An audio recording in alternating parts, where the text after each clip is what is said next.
welcome to Season 4 of Sitting Sidewayz.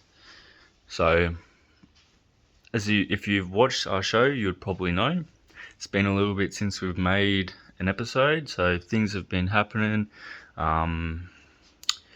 It's been about 10 months. So, long story, there's a lot of things have happened.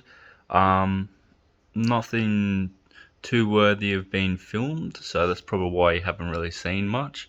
So where we were at last time, we had that white AU Fairmont, the one that was like $800 or whatever. So we've got that, I've sold that, took the steering rack out of that red ute, the AU ute, put that in the Fairmont, sold it, got the insurance payout for it and everything, worked out, made about $1,800 profit off the $800 car, so that's good. Got the four-wheel drive, the Hilux Surf, that's sitting in the front yard. That's registered, running now. Rebuilt the diff on it, changed the power steering box, a few other bits and pieces on it. So yeah, that's running, that's registered. There's a new addition. So I've got an XR6 Turbo Ute, a BF, and other than that, nothing too significant has happened that you should need to know about. We have recorded some things on camera, so we'll try and get you back up to date where we're at, because we're coming to the end of 2022 and there hasn't even been an episode released this year.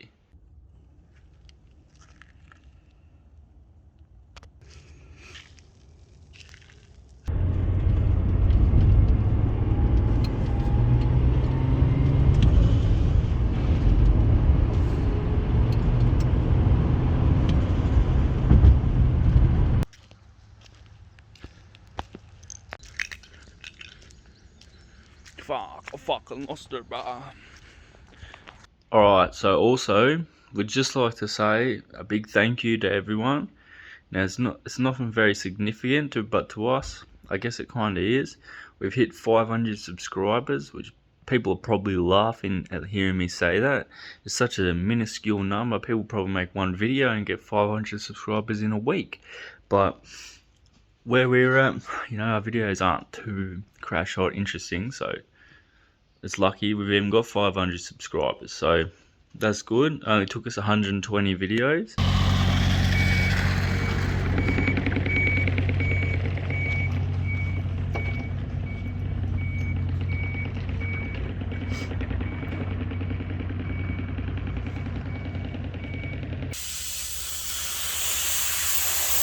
But we're keeping the front ones at 40 psi.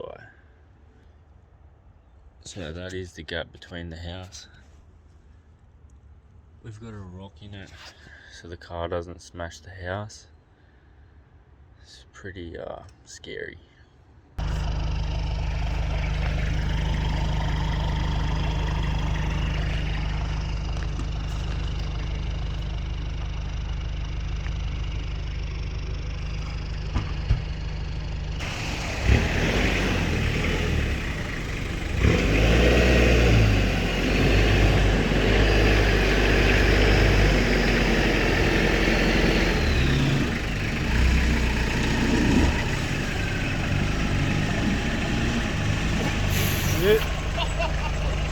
Pull it. Go. Well, hold up.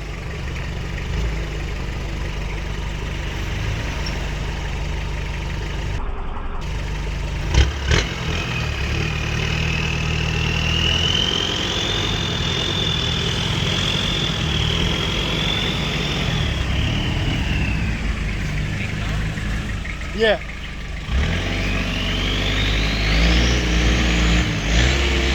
Well.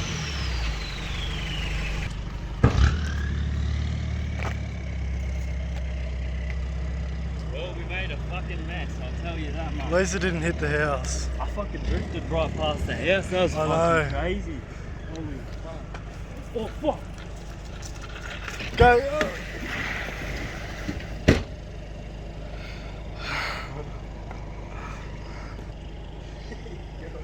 I mean, maybe fucking pull it that way now. You kind of had to though. Yeah. To get him out of the away from the house.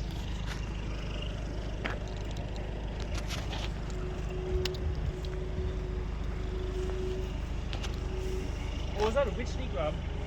Oh, go on, get it. Eat it. Oh, yeah. Dinner. Tiny one. That was 2. We've got some crazy cunt Oh, trying to so steal my I mail. I didn't think it would work. I paid express postage, right? Because I was like, I just really need it. Alright. Look, we just rescued the Corby. Look what just happened to us. He just dropped off the front locking hubs to fix it. There's that. Good timing. Alright, so we've got it's another day now. I don't know if I filmed or anything, but the Hilux was going really good. I put the injector cleaner in it, the whole system cleaner. I should have put a new fuel filter on at the same time, because it's just going to bring the shit out of the fuel filter. But oh well, we just put it in anyway. We got more of it to put in. But yeah, it really helped it straight away. The engine's running better, it's driving better, more power, and getting slowly and slowly getting more and more faster and faster. But all of a sudden I was just driving it down the road and then trying to go get some beers from the bottle, and then it's just like kind of made like a bunny hopping stalling, like bah, bah, bah, and then now it's just squealing out of the back. So I'm not sure, it sounds like something's dragging, like maybe inside one of the rear drums or something. It's not good. Alright, so we have this Hilux Surf, probably the same as 4Runner, would be the same as 4Runner. Many other Hilux diff housing. We have this new bearing for the pinion knocked in it. We've used the old cone, these bearing cones, so we've got it in there. Alright, so all the cones are in. We just had to take this over to the hydraulic press and get it the rest of the way. We got it most of the way on, and you know, just got it pressed for the rest of the way. But it's all ready to go. Alright, so when I've been away on my little criminal holiday, well, I've come back home and I've noticed some assholes they've collected the side mirror off the silver R33 sedan. It was parked on the road and someone's had a collision with it and they bloody smacked it and broke it. So I'm trying a little trick. I've never actually tried it on a side mirror before. It's working really well. I'm just going to take note of what I'm doing. So I've got my little battery soldering iron. I've got the mirror and I've pieced it back together. I've got a big gap on the back, but I see over here on the front we've got these plastic pretty much put together. So I've got my soldering iron and I've run it on that little like crack, broken plastic, and we've melted the plastic back together, essentially plastic welding it. Alright, so I've got it welded all around. Now I found there's like a little low spot. I poked it in with the soldering iron, made a little hole. Now I've got some broken plastic container. I'm just feeding that in down there. Alright, so this is our finished result. All the extra filler plastic in there. I'm thinking I might actually get a little jet lighter and blast it. Just puddle it all up so it definitely fuses the two types of plastics together. Alright, so I've just held a cigarette lighter on it. It's made it a lot more uniform and nice.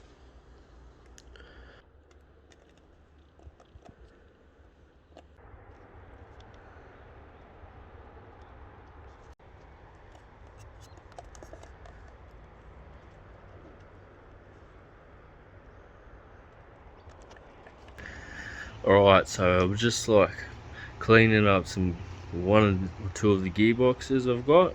Got a big stash of them, and then there were heaps of tail shafts as well, and random car bits that I'm probably never really going to use because I haven't got those cars anymore. So unlike normal people, for some reason I just hoard all those parts. So I think it's time has come that I'm gonna have to try and sell some of them. So I'm gonna try and Yeah, see what we can do. We've got the tail shafts. I've got to give them a little bit of paint. Some of them sanded up the slip yoke bit where it goes in the gearbox, so it's all nice and shiny instead of rusty. Got this T5 gearbox here with the tail shaft for the Commodore. Bell housing for Commodore. So we're going to try and sell that.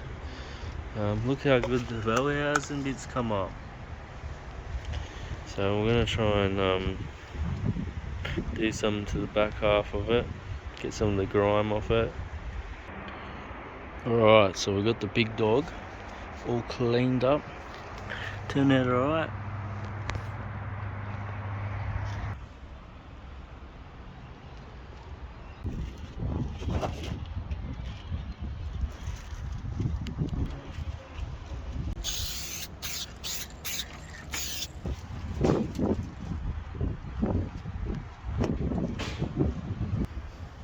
So we got all the tail shafts just chilling.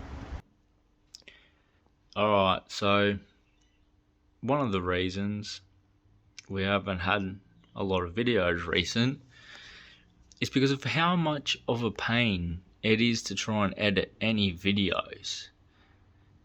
Now, you guys would probably laugh at me when I show you this. And honestly, I'd probably laugh at me too. It's pretty appalling, especially for 2022 and for a desktop PC and for something as big as it is. So the cat's out of the bag. The computer is absolute trash, it's garbage. It might look all fancy on the inside. Alright, so this is what we're working with here. A 1.3 gigahertz processor, I believe. That's what I'm getting from that. Which is pretty bad. Alright, so I couldn't afterpay the laptop. My afterpay wasn't high enough. And then I come to the conclusion, I was like, well, if the laptop's $1,000 and I read the reviews and people said that it runs out of battery heaps quick in less than 2 hours. So even though it was a $2,000 laptop for sale for $1,000, the comments were even saying like, even though like you expect you spending this much money on it that it's going to be good. So they're saying like it's not even good.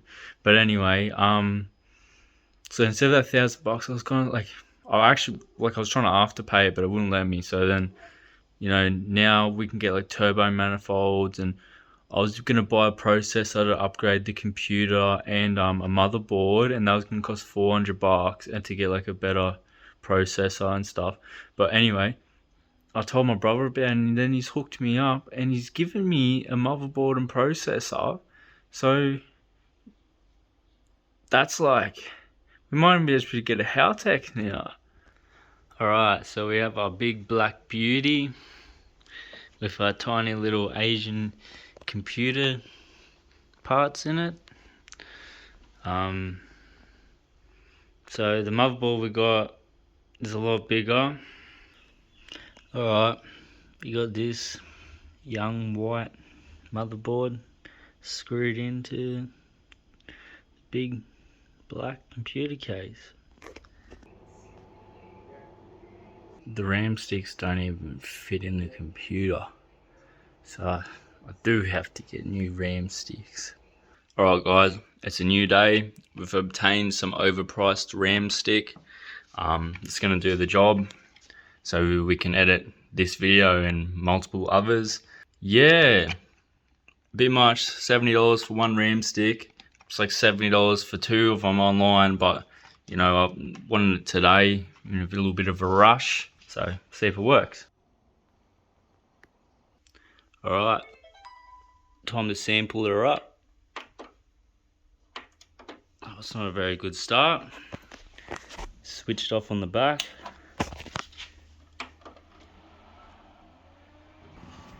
Alright, so I've got the same problem as before. I'm not getting any signal on the TV.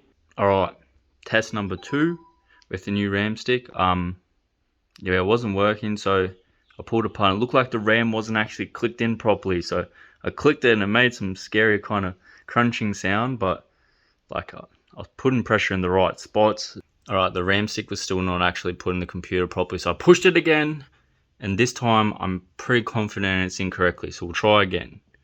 Third time's a charm. Alright, so the graphics card is out,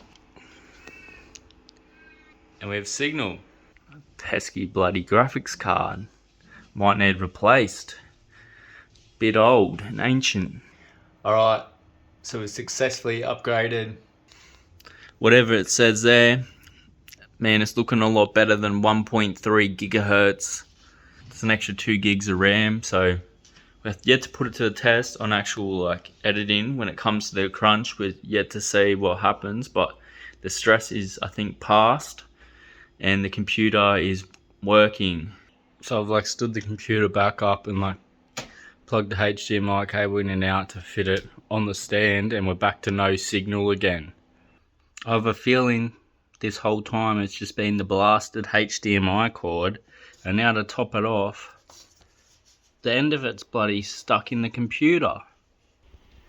So that's all stuck in there. Update, it's now working upright with the graphics card in it. HDMI cable's cactus.